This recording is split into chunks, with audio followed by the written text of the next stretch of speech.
Hello, welcome to Sumo biology online classes. आज हम लोग पढ़ने जा रहे हैं topic linkage and recombination.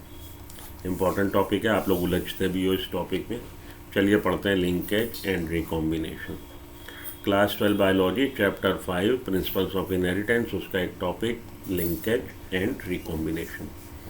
Morgan carried out several dihybrid crosses. Dihybrid crosses क्या है? When you taken into consideration two character at a time. जब आप दो कैरेक्टर को ध्यान में रखते हुए क्रॉस कराते हैं तो उसको डाईहाइब्रिड क्रॉस बोलते हैं। ठीक है जी। तो डाईहाइब्रिड क्रॉस में जैसे कि आपने दो कैरेक्टर उठाए, कौन से दो कैरेक्टर आपने कंसीडर किए? आपने मानिए प्लांट की हाइट कंसीडर करी और फ्लावर का कलर कंसीडर किया, तो ये कहलाएगा डाईहाइब्रिड क्रॉस। ठीक है। यहाँ पे मॉर्गन ने जो डाईहाइब्रिड क्रॉस कराए थे, मॉर्गन ने अपना सब्जेक्ट एक्सपेरिमेंट का लिया था ड्रोसोफिला, फ्रूट फ्लाई जिसको बोलते हैं। ड्रोसोफिला पे इन्होंने बहुत काम किया था। तो डाईहाइब्रिड क्रॉस कराया ड्रोसोफिला में to study genes that are sex link. Sex link genes कौन से होते हैं? सेक्स लिंक जीन्स वो होते हैं जो सेक्स क्रोमोसोम पे होते हैं।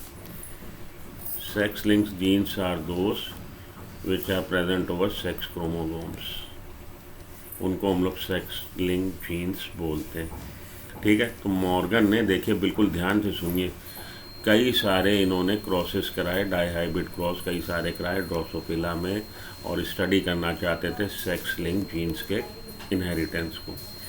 The crosses were similar to dihybrid cross carried out by Mendel in peas. तो ये क्रॉस जो थी ये इसी तरह से उसी के सिमिलर, उसी के जैसी थी जैसी कि डाईहाइब्रिड क्रॉस मेंडल ने कराई थी पी प्लांट में। For example Morgan hybridized yellow bodied white eyed female to brown bodied red eyed male. इन्होंने क्या किया था? इन्होंने ली brown bodied yellow bodied white eyed female लिया, येलो बॉडीड और वाइट आइड फीमेल। ठीक है जी। इसको इन्होंने क्रॉस कराया किससे? Brown body red eye male से। Brown bodied red eyed male से इन्होंने क्रॉस कराया इसको। तो मेल था ब्राउन बॉडीड रेड आइड भूरे लाल। याद रखने का तरीका, ब्राउन बॉडीड रेड आइड। तो अब आप देखिए दो कैरेक्टर एट अ टाइम ध्यान में रखे जा रहे हैं। कौन से? बॉडी कलर और आई कलर। दो कैरेक्टर को ध्यान में रखते हुए हम लोग क्रॉस करा रहे हैं, बॉडी का कलर और आई का कलर। इसीलिए ये डाईहाइब्रिड क्रॉस है। Yellow bodied white eyed female, brown bodied red eyed male, इनको क्रॉस कराया। ठीक। For example Morgan hybridized yellow bodied white eyed female to brown bodied red eyed males and intercross their F1 progeny।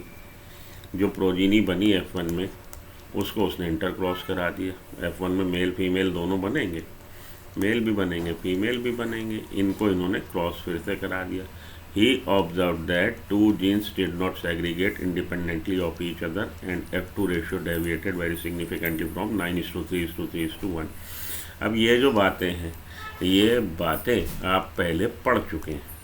क्या पढ़ चुके हैं? आप याद कर लीजिए, जब आपने क्रॉस कराया था RRYY को RRYY से। ये क्या है भैया? ये है आपका राउंड सीड। ये मेंडल साहब ने जो कराया था, राउंड शेप सीड और येलो कलर सीड को प्रोड्यूस करने वाले प्लांट को, राउंड शेप सीड प्रोड्यूस करने वाले और येलो कलर सीड प्रोड्यूस करने वाले प्लांट का, फ्लावर का कह लीजिए, प्लांट का कह लीजिए, जब क्रॉस कराया है रिंकल्ड और ग्रीन से। ये रिंकल्ड और ग्रीन। तो आपको पता ही है रिसेसिव कैरेक्टर जो होता है, रिसेसिव कैरेक्टर कौन सा? जो F1 जनरेशन में अपने को शो ना करे, उसके लिए हम लोग लोअर केस अल्फ़ाबेट यूज़ करते हैं, और वो कैरेक्टर जो अपने को शो कर देता है F1 जनरेशन में, उस कैरेक्टर को डोमिनेंट बोलते हैं और कैपिटल अल्फ़ाबेट से उसको रिप्रेजेंट करते हैं। तो राउंड जो शेप है सीड का वो डोमिनेंट है ओवर रिंकल्ड। तो कैपिटल आर से डिनोट कर रहे हैं, capital R capital R, capital Y, lower case R lower case R, lower case Y. इसके जब गैमीट बनेंगे उनकी पोजीशन यही होगी, capital R along with capital Y. इसके जब गैमीट बनेंगे lower case R lower case Y. F1 generation में इनके फ्यूज़न से जो फर्टिलाइजेशन हुआ, जो कंडीशन बनी, वो सारे प्लांट का जेनेटिक मेकअप ये होगा। सारे प्लांट कैसे होंगे? राउंड शेप सीड प्रोड्यूस करने वाले और येलो कलर सीड प्रोड्यूस करने वाले होंगे, लेकिन हीट्रोजाइगट हैं। अब जब आप इनका इंटर क्रॉस करा देंगे तो F2 जनरेशन में जब आप इसको सेल्फ फर्टिलाइजेशन करा दें या इंटर क्रॉस करा दें F1 प्रोजीनी को किसी दूसरी प्रोजीनी से, क्योंकि जेनेटिक मेकअप तो यही है सभी का, तो क्या होगा? तो आप देखेंगे कि 9 प्लांट ऐसे हैं जो राउंड येलो प्रोड्यूस कर रहे हैं, 3 प्लांट ऐसे हैं जो राउंड के साथ ग्रीन प्रोड्यूस करेंगे, राउंड के साथ ग्रीन प्रोड्यूस करेंगे। 3 प्लांट ऐसे होंगे जो रिंकल्ड के साथ येलो होंगे, और एक प्लांट ऐसा होगा जिसके की सीड, प्लांट नहीं, जिसके की सीड आपके रिंकल्ड ग्रीन होंगे। तो 9:3:3:1 का रेशियो आ जाता। क्यों आ जाता? क्योंकि ये जो क्रोमोसोम्स हैं इंडिविजुअली ये इंडिपेंडेंटली सेग्रीगेट होते हैं, जो कि आपको मेंडल ने बोला था कि फैक्टर्स इंडिपेंडेंटली सेग्रीगेट होते हैं, जिसको आज की तारीख में हम जीन्स जानते हैं कि जीन्स इंडिपेंडेंटली सेग्रीगेट होते हैं। अब आप ये जानते हैं आज की तारीख में कि genes are situated over the chromosomes. Genes तो क्रोमोसोम का पार्ट है, क्रोमोसोम पे सिचुएटेड है। जीन क्या है? Gene is the segment of DNA which contain information for a certain character. तो डीएनए का पार्ट है, डीएनए का टुकड़ा है, डीएनए का सेगमेंट है, डीएनए का हिस्सा है, और डीएनए ही कंडेंस होके जो डीएनए है ये थ्रेड के रूप में, जिसको हम लोग क्रोमेटिन फाइबर बोलते हैं, जब ये कंडेंस हो जाता है तो क्रोमोसोम का पार्ट है जीन। ठीक, तो बेसिकली जीन नहीं इंडिपेंडेंटली असॉर्ट हो रहे, क्रोमोसोम इंडिपेंडेंटली असॉर्ट हो रहे हैं। क्रोमोसोमल थ्योरी सटनबर्ग ने जो दी वो बताया गया, यही बताया गया। ठीक है, तो इंडिपेंडेंटली असॉर्ट होते हैं, इसी वजह से 9:3:3:1 का रेशियो आ जाता है F2 जनरेशन में।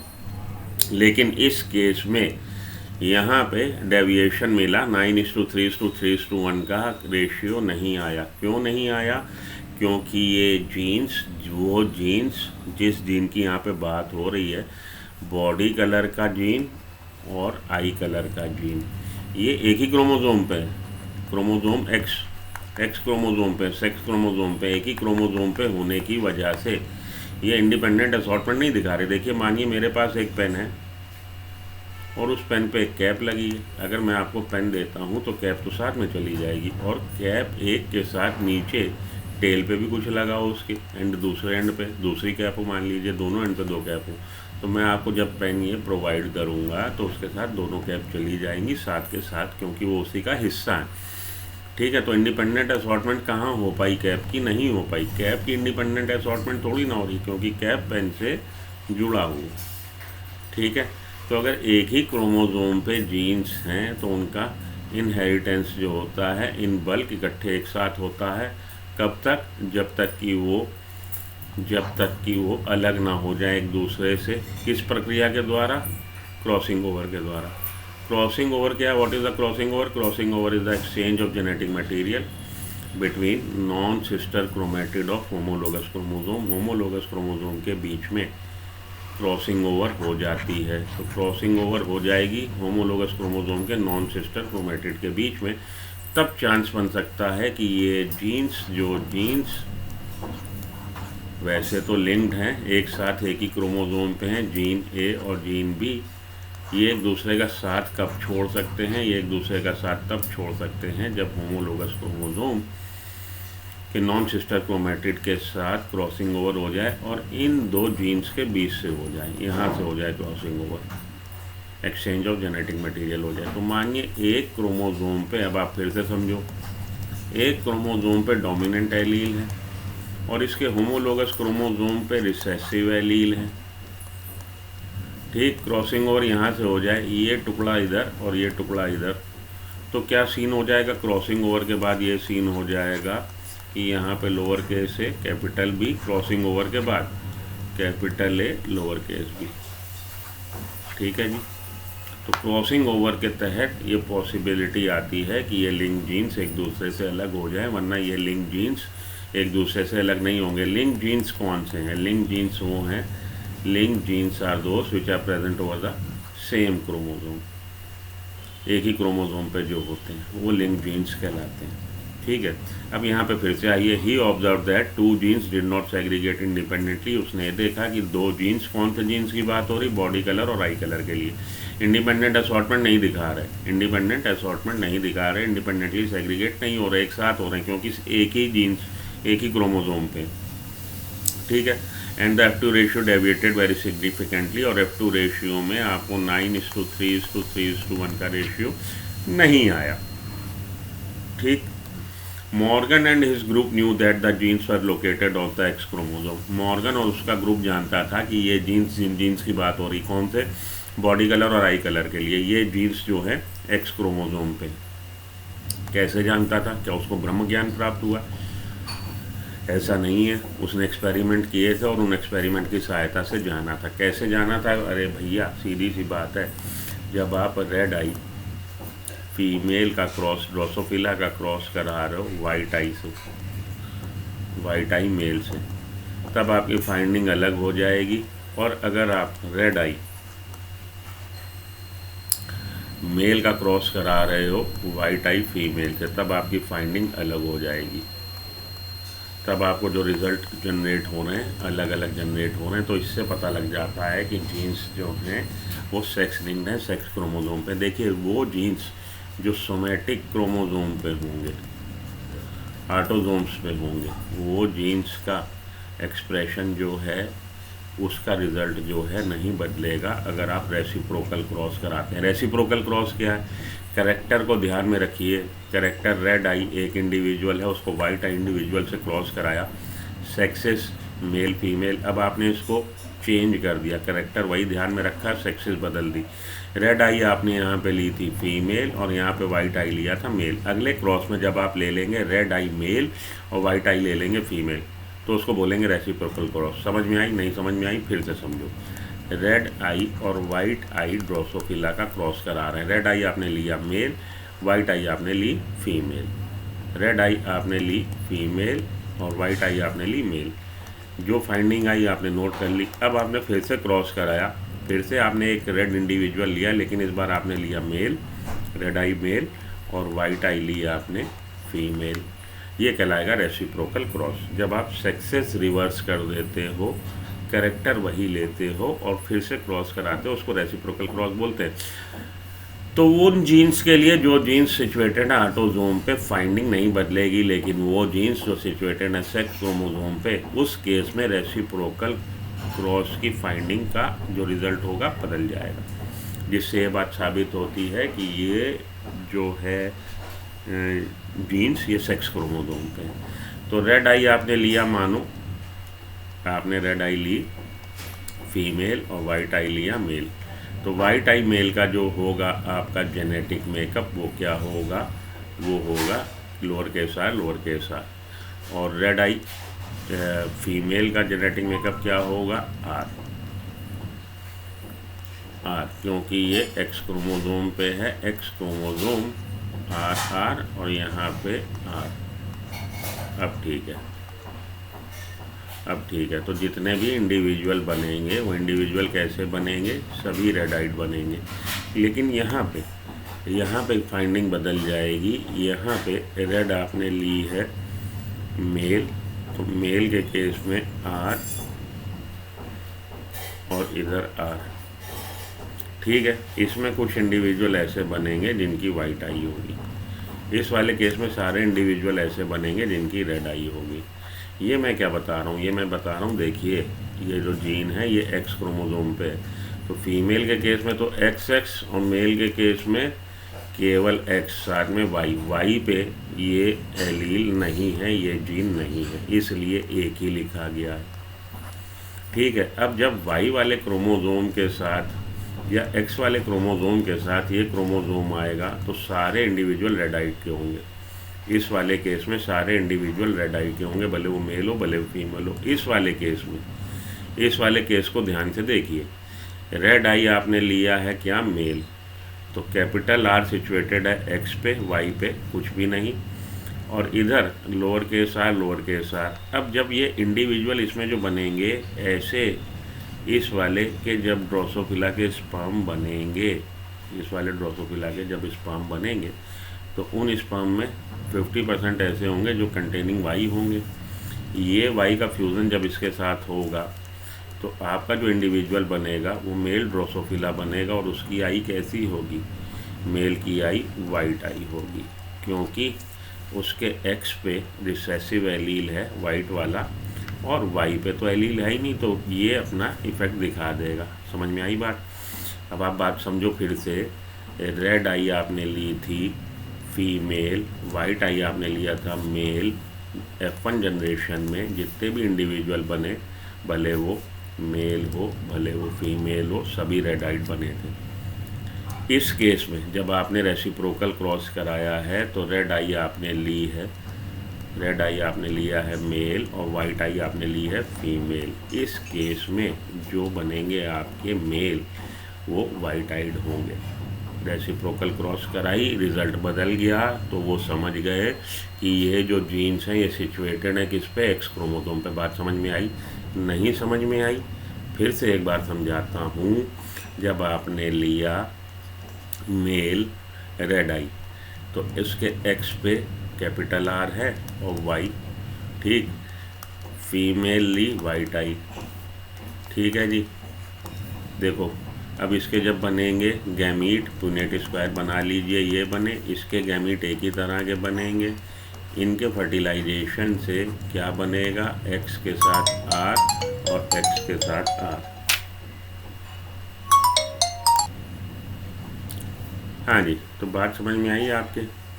आपने लिया रेड आई मेल और आपने ली वाइट आई फीमेल, क्रॉस कराया, इसके जो गैमीट बनेंगे ये बनेंगे, इसके जो गैमीट बनेंगे ये बनेंगे, ठीक। अब इसके इसके फ्यूज़न से एक्स आर वाई जो मेल बनेगा वो कैसा होगा, वाइट आई, ठीक है। और इसके इसके फ्यूज़न से जो फीमेल बनेगी कैसी होगी, रेड आई। देखिए 50% मतलब जो फीमेल बनेगी रेड आइड और मेल बनेगा वाइट आइड, ठीक है। अब इसको रेसिप्रोकल क्रॉस कराइए। अब आप रेड आई की ले लीजिए फीमेल, रेड आई की ली फीमेल और वाइट आई का लिया मेल, और वाइट आई का लिया मेल। इसके जो गैमीट बनेंगे, इसके गैमीट दो तरह के बनेंगे, एक्स आर और वाई। भले इसका फ्यूज़न इससे हो जाए, इसका फ्यूज़न इससे हो जाए, कैसा इंडिविजुअल होगा, भले मेल हो भले फीमेल हो, सभी रेड आइड होंगे। क्लियर होगी बात? अब ये है कहानी। रेसिप्रोकल क्रॉस कराने से रिज़ल्ट पता लग जाता है कि जीन्स सेक्स क्रोमोसोम पे हैं कि ऑटोसोम्स पे हैं, ठीक है। तो इनको ये पता था, अपने साहब को, मॉर्गन को ये पता था कि ये जीन्स जो हैं ये जीन्स किस पे सिचुएटेड है, एक्स क्रोमोसोम पे। कैसे पता था? यही रेसिप्रोकल क्रॉस कराई थी तो पता था। बाकी उनको कोई ख्वाब नहीं आया था रात में, तो इनको पता था, ठीक है। दैट व्हेन टू गैमीट्स, ये देखें मॉर्गन और उसका ग्रुप जानता था कि ये जीन्स जो हैं body colour eye colour X chromosome पे हैं। That when two genes in a dihybrid cross were situated on the same chromosome, the proportion of the parental gene combination much higher than the non parental type. And जब ये jeans एक ही chromosome पे होते हैं तो आपके जो इंडिविजुअल बनेंगे उसमें पेरेंटल टाइप के, पेरेंटल जीन कॉम्बिनेशन ज़्यादा होंगे नॉन पेरेंटल कॉम्बिनेशन से। ये क्या बात है भाई? और इसको कॉम्बिनेशन को हम लोग कैसे निकालते हैं? तो देखिए, कभी भी आप ये निकालना चाहें parental gene combination non parental gene combination, इसको समझें आप, ये क्या चीज़ है।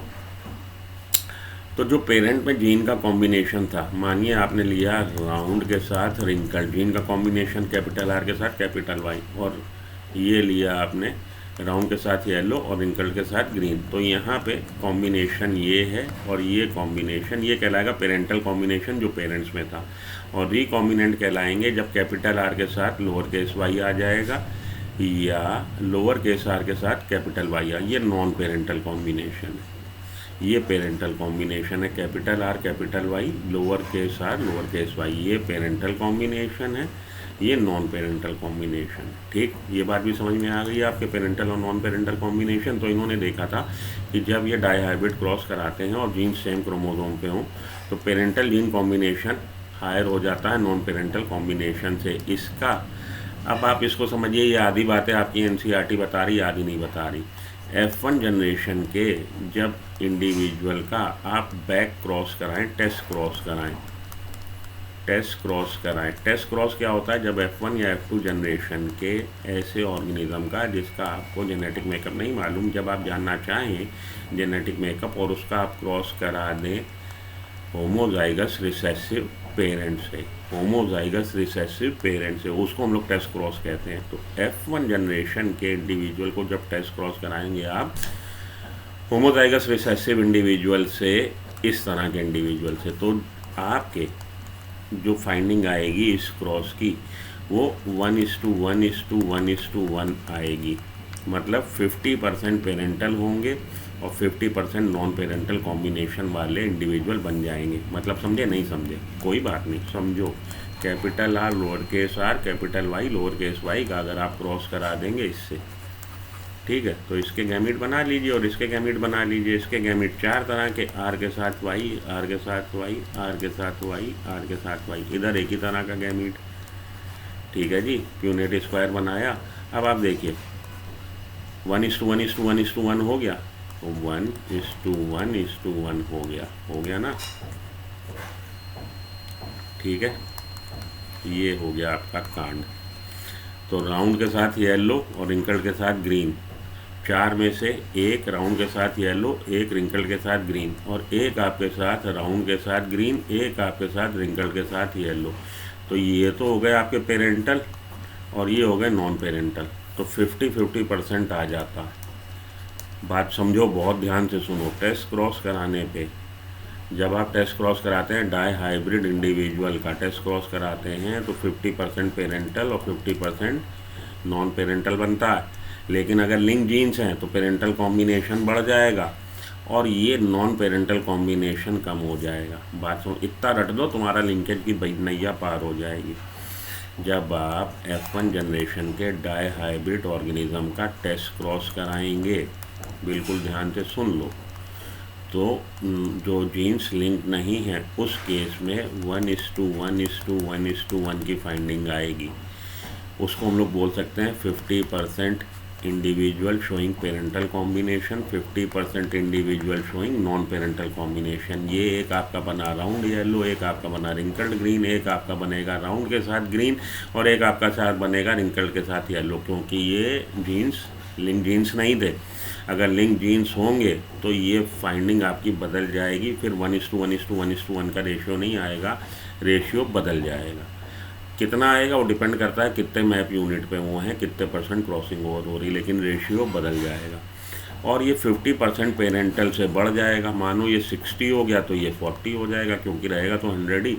ये 70 हो गया तो ये 30 हो जाएगा। ये 98.7 हो गया तो ये 1.3 हो जाएगा। क्लियर रहेगा 100 ही।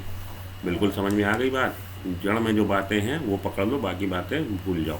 तो Morgan attributed this due to physical association of linkage of 2 genes. Coined the term linkage. Linkage term किसने दिया था? मॉर्गन ने दिया था। हाउएवर लिंकेज डिस्कवर किसने करी थी? अगर ये आपसे पूछा जाए, जो कि कभी पूछा नहीं जाएगा, तो बेटसन एंड पुनेट ने डिस्कवर करी थी।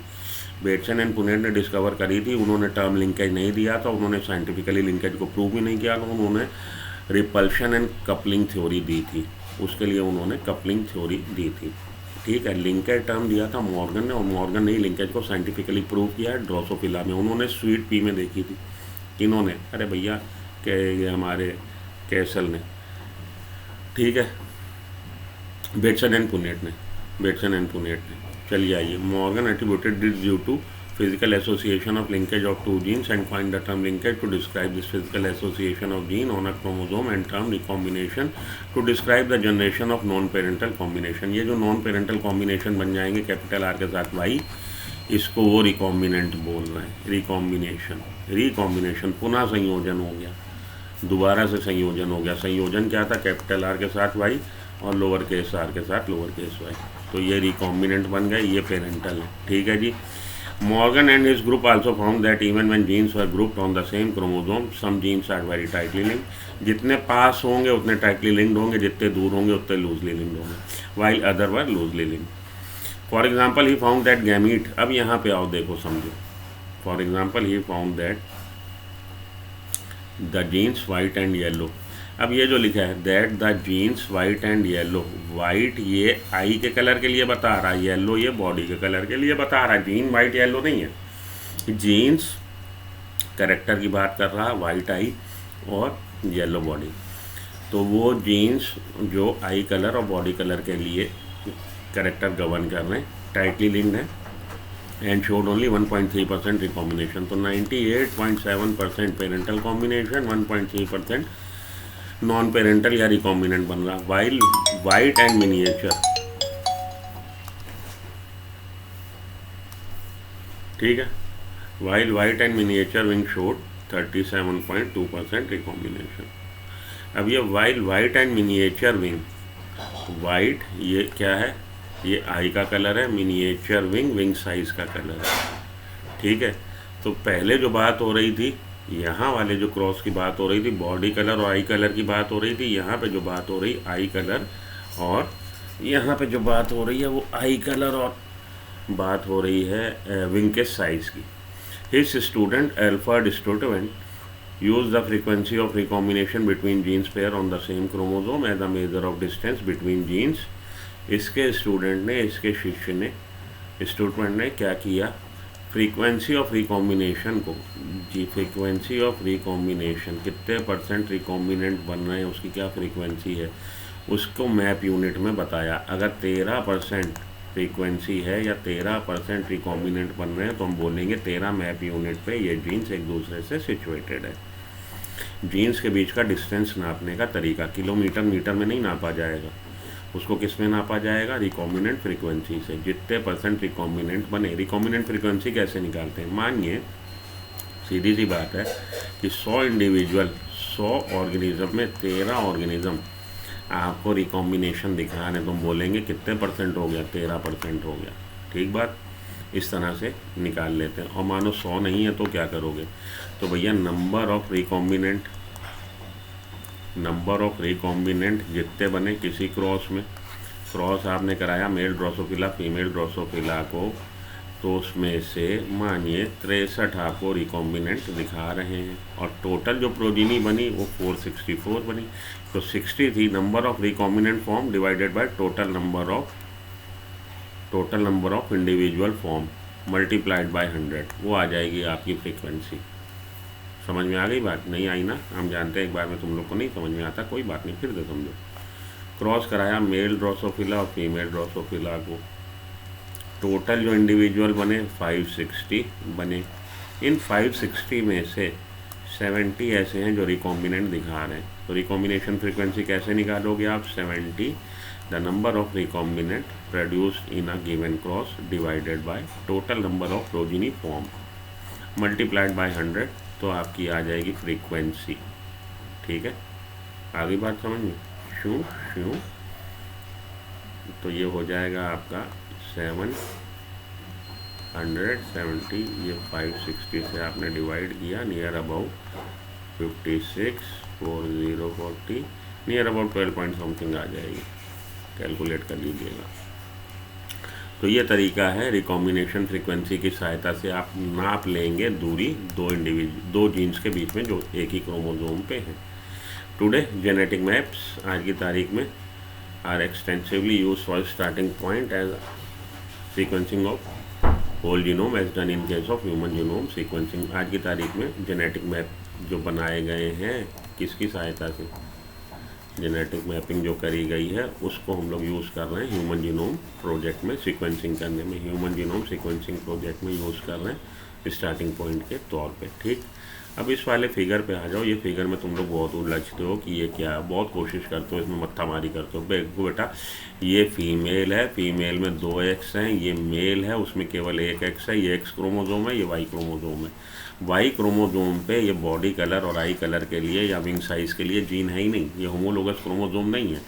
अगर होमोलोगस होते हैं तो एक्स के जो जो जीन्स एक्स पे होते हैं वाई पे भी होते हैं। एक्स पे जीन्स अलग है, वाई पे जीन्स अलग हैं। तो जीन्स यहाँ पे ये मेल ड्रोसोफिला है, ये उसका वाई क्रोमोसोम है, ये फीमेल ड्रोसोफिला है, 2 एक्स हैं। तो यहाँ पे भी जीन है, उसका एक एलील है, यहाँ पे भी जीन है, उसका एलील है, जो बॉडी कलर के लिए, जो विंग साइज के लिए। लेकिन यहाँ पे ये ड्रोसोफिला मेल में केवल एक्स है क्रोमोसोम, और ये वाई क्रोमोसोम है। वाई पे ना हमारा बॉडी कलर के लिए ना विंग साइज के लिए जीन है, इसीलिए यहाँ पे ऐसा बना है। ठीक है, अब आप देखो इसके जो गैमीट बनेंगे वो एक ही तरह के बनेंगे, इसको कंटेनिंग। अगर इनके बीच में क्रॉसिंग ओवर हो भी जाएगा कोई फ़र्क नहीं पड़ेगा, क्योंकि एलील सेम है। अब इस वाले का फ्यूज़न इसके साथ हो जाए तो कैसा बनेगा इंडिविजुअल? फीमेल बनेगी। कैसी बनेगी? क्योंकि ये डोमिनेंट एलील है, हमारा वाइल्ड एलील है, तो उसका साइज क्या होगा? विंग साइज भी बड़ा होगा, और यहाँ पे बॉडी कलर भी येलो बॉडीड होगा। ठीक है, इस वाले का फ्यूज़न इसके साथ होगा। ये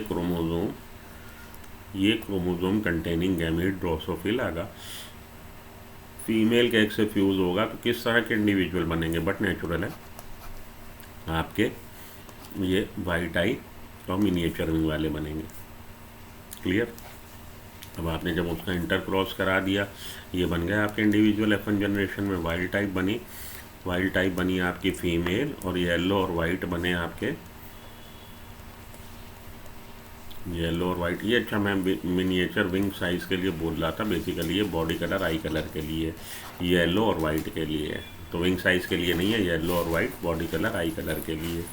तो वाइल्ड टाइप के तो आपके बन गई हैं फीमेल, और येलो और वाइट आपके बन गए मेल। क्लियर हो गई बात? आ गई ना बात समझ में? अब आपने इनका क्रॉस करा दिया।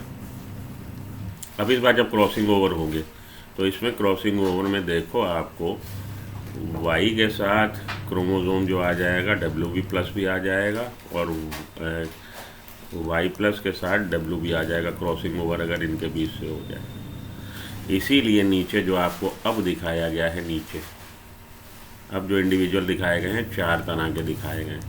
उन 4 तरह के इंडिविजुअल में पेरेंटल जो है 98.7 है, और रिकॉम्बिनेंट 1.3 है। ये रिकॉम्बिनेंट है भाई। पेरेंटल कैसा था? वाइल्ड टाइप, येलो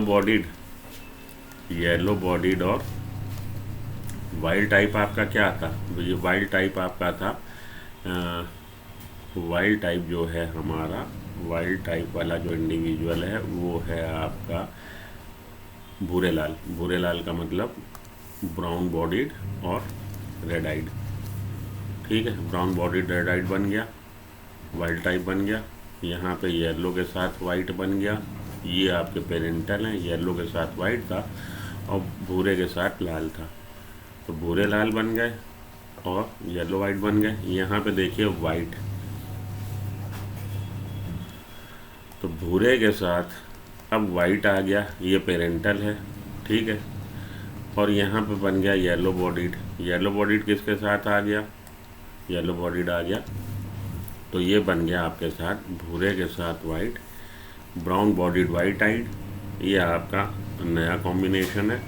और येलो बॉडीड रेड आइड, ये आपका नया कॉम्बिनेशन है। तो 1.3 रिकॉम्बिनेंट बन गए, 98.7 आपके पेरेंटल कॉम्बिनेशन बन गए। ठीक है जी, ये है आपका कहानी। ओके, तो F2 जनरेशन में अब आप देखो, फिर से समझो आप, ये जो आप इससे कंफ्यूज होते हो, ये F2 जनरेशन के जो इंडिविजुअल हैं, F2 जनरेशन के जो इंडिविजुअल हैं, ये आपका, ये सारे के सारे मेल हैं ड्रोसोफिला, ये फीमेल हैं ड्रोसोफिला। तो मेल ड्रोसोफिला और फीमेल ड्रोसोफिला F2 जनरेशन के, ये सारे के सारे आपके मेल हैं और ये सारे के सारे फीमेल हैं। मेल में आपको वाइट टाइप भी मिल रहा है, वाइल्ड टाइप मतलब yellow bodied brown bodied red eyed और येलो बॉडीड वाइट आइड, ये पेरेंटल हो गए ना। और इसमें आपको नॉन पेरेंटल भी मिलना है। इसी तरह से फीमेल ड्रोसोफिला में आपको पेरेंटल कॉम्बिनेशन भी, नॉन पेरेंटल कॉम्बिनेशन ये आपके 1.3 हैं। क्लियर हुई बात। ये नॉन पेरेंटल कॉम्बिनेशन भले वो मेल ड्रोसोफिला हो भले वो फीमेल ड्रोसोफिला हो, ये 1.3 है। ये पेरेंटल कॉम्बिनेशन 98.7 है। ये है आपकी लिंकेज की कहानी। तो मोटा माटी बातें आपने क्या याद में रखनी है, आखिरी में आके मैं समअप करूँ। हो गया यहाँ तक आपको सब समझा दिया। आखिरी में आके समअप मैं करूँ अगर लिंकेज को,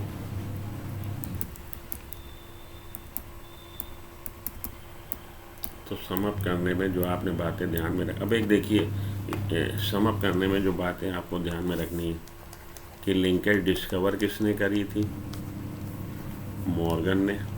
पॉइंट टर्म किसने किया, मॉर्गन ने। लिंकेज को डिस्कवर किया है आपके बेटसन एंड पुनेट ने, लेकिन उन्होंने कपलिंग थ्योरी दी। लिंकेज को साइंटिफिकली प्रूव किया मॉर्गन ने, और टर्म कॉइन किया मॉर्गन ने और ड्रोसोफिला में। लिंकेज है क्या, लिंक जीन्स वो हैं जो सेम क्रोमोसोम पे होते हैं, वो जीन्स लिंक्ड होते हैं। ठीक है। लिंकेज की स्ट्रेंथ कितनी होगी, जितने क्लोज जीन्स होंगे उतनी ज़्यादा स्ट्रेंथ होगी। लिंकेज में आप क्या देखेंगे, लिंकेज को अगर आप पूछें कि साइंटिफिकली प्रूव कैसे कर सकते हैं, टेस्ट क्रॉस से कर सकते हैं। अगर आप जानना चाहते हैं जीन्स लिंक्ड है कि नहीं, आपको क्या करना पड़ेगा, आपको टेस्ट क्रॉस परफॉर्म करनी पड़ेगी। तो डाई हाइब्रिड आप लेंगे इंडिविजुअल, उसको आप होमोजाइगस रिसेसिव पेरेंट से क्रॉस कराएंगे। अगर तो जीन्स लिंक नहीं है तो जो रेशियो आएगा 1:1:1 आएगा। इनमें से 50% आपके पेरेंटल और 50% नॉन पेरेंटल कॉम्बिनेशन वाले होंगे। 50% पेरेंटल और 50% नॉन पेरेंटल कॉम्बिनेशन। और अगर डाई हाइब्रिड क्रॉस का टेस्ट क्रॉस कराने पे, डाई हाइब्रिड इंडिविजुअल का टेस्ट क्रॉस कराने पे पेरेंटल कॉम्बिनेशन की परसेंटेज बढ़ जाए और नॉन पेरेंटल की गिर जाए, तो इसका मतलब है जीन्स लिंक्ड। सीधी सी बात। जितने परसेंट रिकॉम्बिनेंट बन रहे हैं उतने मैप यूनिट पे लिंक जीन्स हैं। ये सारी बातें आप याद रख लो, आपका काम चलेगा। अब किसी भी क्रॉस में अगर आपको पूछा जाए नॉन पेरेंटल कॉम्बिनेशन कैसे निकालेंगे, तो मानिए आपने क्रॉस कराया 2 इंडिविजुअल को, टोटल इन ऑल आपके 666 इंडिविजुअल बने, उनमें से 111 नॉन पेरेंटल कॉम्बिनेशन दिखा रहे हैं। तो फ्रीक्वेंसी निकालने का तरीका है number of non recombinant form divided by total number of individual form multiplied by 100, वो आपकी फ्रीक्वेंसी आ जाएगी, परसेंटेज आ जाएगी। क्लियर, इतनी बातें याद। तो आगे चलिए, cross over frequency between gene X Y, Y Z and Z R, between X Y, X Z and Y Z are 10%, 19%, 29%। Sequence क्या है जीन्स की, इस बार ये क्वेश्चन आया था आपका 2022 नीट में, इसी तरह का मिलता जुलता। तो देखिए अब कह रहा है एक्स और वाई के बीच में 10% है, एक्स वाई के बीच में 10% फ्रीक्वेंसी है क्रॉसओवर की। वाई जेड के बीच में, एक्स और जेड के बीच में, X Z Y Z, X Z के बीच में 19% है और वाई जेड के बीच में 29% है। क्या सीक्वेंस होगी जीन्स की क्रोमोसोम पे। तो जब भी इस तरह का क्वेश्चन आए, वो जीन्स जो सबसे ज़्यादा जिनके बीच में फ्रीक्वेंसी हो नॉन रिकॉम्बिनेंट बनने की, उनको आप सबसे अलग छोर पे रख दो। तो यहाँ पे वाई रख दिया है, यहाँ पे जेड रख दिया है, इनके बीच की रिकॉम्बिनेंट बनने की फ्रीक्वेंसी है 29, ये 29 मैप यूनिट में है। वाई और जेड के बीच में 29 है, वाई एक्स के बीच में 10 है, एक्स और जेड के बीच में 19 है। तो ये हो जाएगा वाई एक्स जेड। आ गई बात समझ में। जब भी आपको इस तरह का क्वेश्चन आए तो वो जीन्स जो सबसे ज़्यादा ये दिखा रहे फ्रीक्वेंसी, वो जीन्स आप क्रोमोसोम पे 2 छोर पे रख दो और बाकी को उन्हीं के हिसाब से एडजस्ट कर दो। यहाँ पे सबसे ज़्यादा डिस्टेंस किसके बीच में है, सबसे ज़्यादा डिस्टेंस वाई और जेड के बीच में है 29। तो वाई आपने यहाँ रखा, जेड आपने यहाँ रखा, ये टोटल 29 मैप यूनिट का डिस्टेंस हो गया। अब वाई और जेड के बीच में 29 और एक्स और जेड के बीच में 19, तो जेड से 19 पे आप एक्स रख दो, एक्स रख दिया, बचा कितना 10, एक्स और वाई के बीच में 10। हमारा ये फुलफिल हो गया क्वेश्चन। आगे चलिए, बात समझ में आ गई। इस तरह का क्वेश्चन आ जाता। ये देखिए, फिर से आइए, gene frequency between gene A and C, A और सी के बीच में 2, बी और सी के बीच में 13, बी और डी के बीच में 4, ए और बी के बीच में 15, सी और डी के बीच में 17, ए और डी के बीच में 19। अब कह रहा निकालो जी द सीक्वेंस ऑफ जीन्स। तो आपने ए और डी को सबसे दूर रख देना, ए यहाँ रख दो, डी यहाँ रख दो, ठीक है। ए और सी के बीच में 2, यहाँ पे सी रख दो, सी और बी के बीच में 13, यहाँ पे 13 पे आप रख दो बी। तो ए सी बी डी आपका आंसर हो जाएगा, ठीक है, ए सी बी डी, ठीक है। इसमें थोड़ा सा ट्रिकी है, the sequence of gene in a chromosome, थोड़ा सा ट्रिकी है, फिर से देख लेते हैं हम लोग। ए और डी के बीच में 19,